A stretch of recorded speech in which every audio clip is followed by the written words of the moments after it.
So while our two heroes try to stop Botch, the fairy godmother decides to hire someone to aid them. Enter Rod Rescue Man, a superhero who had recently and barely graduated from superhero school. And I think he's pretty much the superhero version of Kronk from The Emperor's New Groove. Big on physical fitness, brains not so much. Fairy Godmother, or FGM to keep it short, is annoyed by Rod's antics, but because of the situation, she hires him anyway.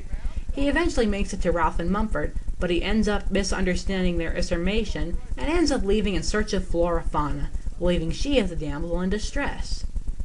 This is Mumford, and I'm Ralph, the all-purpose animal. And then we've got to save poor Flora Fauna. Save? A girl? Right.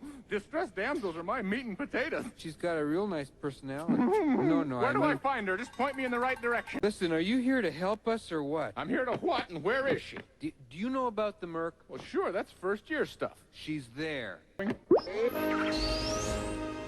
What a jerk.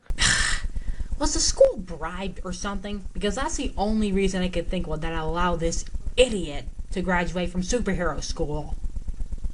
So while Botch is preparing to put his master plan into effect now that he has the spring, Muff and Mumford actually set off one of the preliminary nightmare bombs and experience what exactly the rushes were about to go through.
My God, I will never look at office supplies the same way again.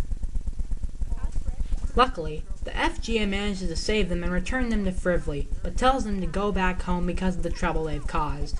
Ralph and Mumford refuse to back down, however, and set out to put an end to Botch's plans. Meanwhile, Rod hears Flora scream, and, believing she is in trouble when really she's acting, breaks into the Merkworks and saves her, taking her back to his football in the sky movie. Have you been taking drugs? It's okay if you can tell me. I'm not going to get you in trouble. It's just that I'm starting to worry about your health and sanity. It's showing, and it's making me really nervous.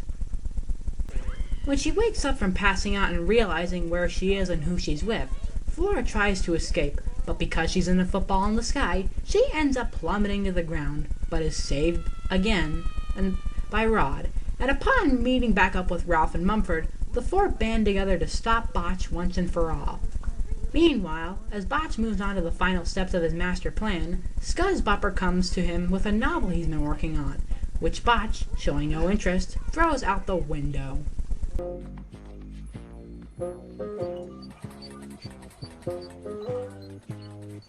I need nightmare scripts! Not literature! Not short stories! It was great just the same. I want nightmares! Read my lips! Nightmares! Asshole! I would tell him to watch his language, but I won't, for two reasons. One, I can tolerate profanity, unlike that god-awful PTC group. And two, as long as he didn't write Twilight, I see no reason to give him a bad time. So as our heroes make their way into the inner Merkworks, they find Scuzzbopper hanging himself because of what Botch did. The rope breaks, however, and then realizing his life is too good to lose, decides to help Ralph and the gang and warns them of Botch's plans. So while Ralph and Mumford go to stop Botch from setting off the nightmare bombs, Flora and Rod attempt to break out Greensleeves, but are confronted by the robot girl with the TV head, and through a series of mishaps, the girl finally collapses and is defeated.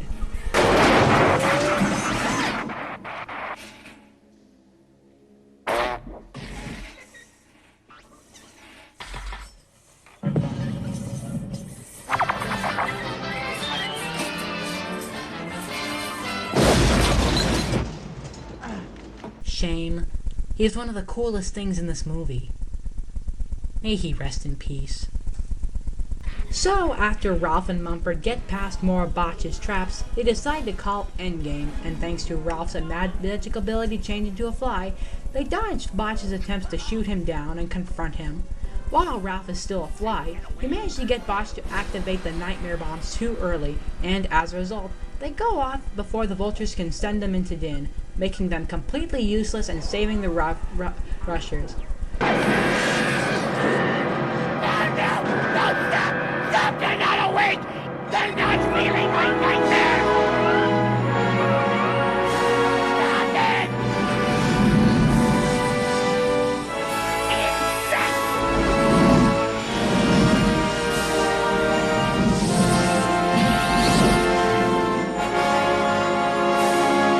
You've ruined my plan!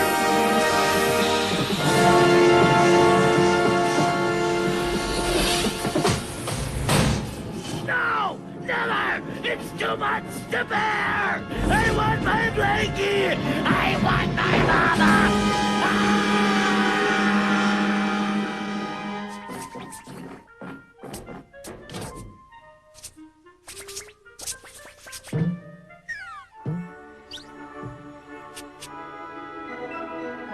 Good work, Mumford.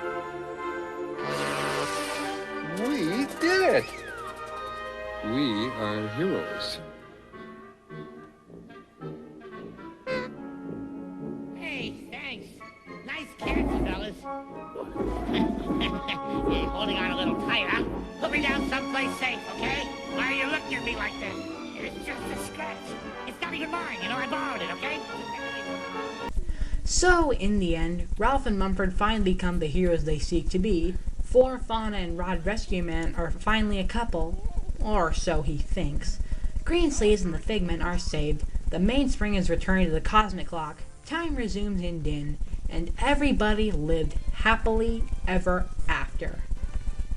I think I can describe this movie with one word and one word only. Mind screw. This was one of the weirdest and most bizarre films I have ever seen in my life. And it was awesome! Overall, while Twice Upon a Time is one of the most unusual animated films I've ever seen, I have to give it credit for being one of the most creative. The story was clever and original, the voice actors were well picked, my favorite being Lorenzo Music, and for the first feature film to use the Lumage technique, the animation and the visuals are pretty impressive. While I wouldn't call it an underrated masterpiece, it's certainly worth checking out. And although I prefer the uncut version better, I don't think it would cause any harm to watch the re-edited version. Granted, the changes are noticeable, but they're nowhere near as bad as a certain animated Richard Williams film, but enough about that later. So, I'll give this film a rating of 4 stars out of 5. Well, that's my review for today. I thank everybody for watching, and I would most certainly like to thank Mr. Morgan Ledger for introducing me to this film and providing me everything I needed to do this film. Even the movie. That's right, he has the entire movie. If you want to watch it, go ahead and check out his channel, Time Warrior 90, and see it for yourself. I'm the Animation Critic, the name says it all.